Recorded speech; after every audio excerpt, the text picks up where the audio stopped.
po jako akawuwo. And I've been crying out to the town clerk to help us also revamp the water flow system of the research institution. Division ye busukuma esangibwa municipality ye Nansana mu district ye Wakiso ngeno yewali eddwaliro lya gavumenti erya Namulonge Research Center 3. Eddwaliro lino lirina abazaalisa babiri kw'ossa n'ekitanda kimu nga kino kye kikola nga Labour Ward kiyita omukyala ow'olubuto wazaalira.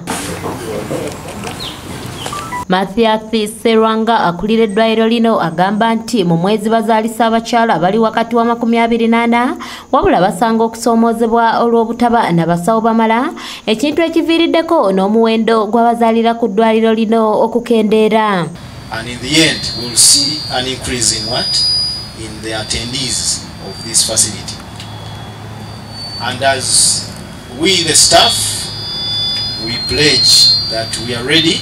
Embeera enewaliriza municipality ye Nansana okussa ssente ezisoba mu bukadde 360 kwezo gavumenti ze yabawadde obukadde 388 okusobola okuzimba eddwaliro ery'omulembe nga bwe bagenda mu maaso n'okunnyonnyola. Maama waffe gyawadde bazaalira twabadde walungi naye ekizibu kati si kunenya ekirungi tutegedde obuzibu ne tu actinga kati yibadde tuteeke mabega tugeze kukula nti bafuna ekirungi.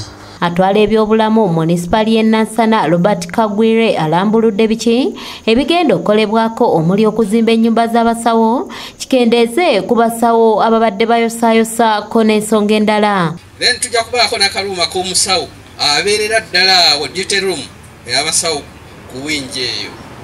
Then tubeere ne woodi omukyala singa aba amaze okusumulukuka abakyala mbasobola okubeera.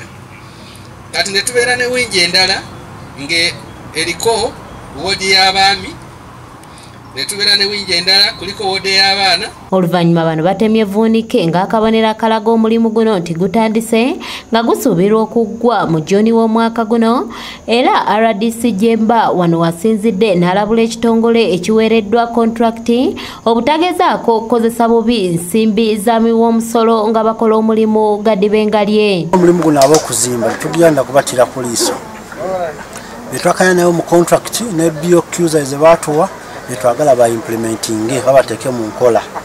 Tetujja kugulawo kizimbe kyonna kyonna wa facility yonna tumaze kakasa netwakkanyako bye bakoze.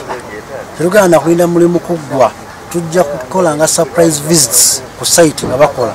Ye byabagambi asuubizza abantu okuba abagumu kubanga bakwongera ku muwendo gw'abasawo ababajjanjaba kiyambeko okutumbula ebyobulamu mu kitundu kino. Miliyoni nga 360 ate tugenda kuzimba maternity wing y'eddwaliro ne accommodation y'eba staff b'e Namulonge.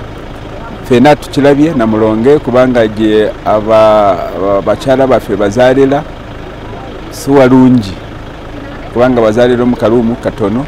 Doreen Namubiru yakusakidde eggulire lino ku lwa ABS Television. Otunasanga si byebyo they will face the wrath of the law. Bajja kukwatibwa ng'amateeka bwe galagira.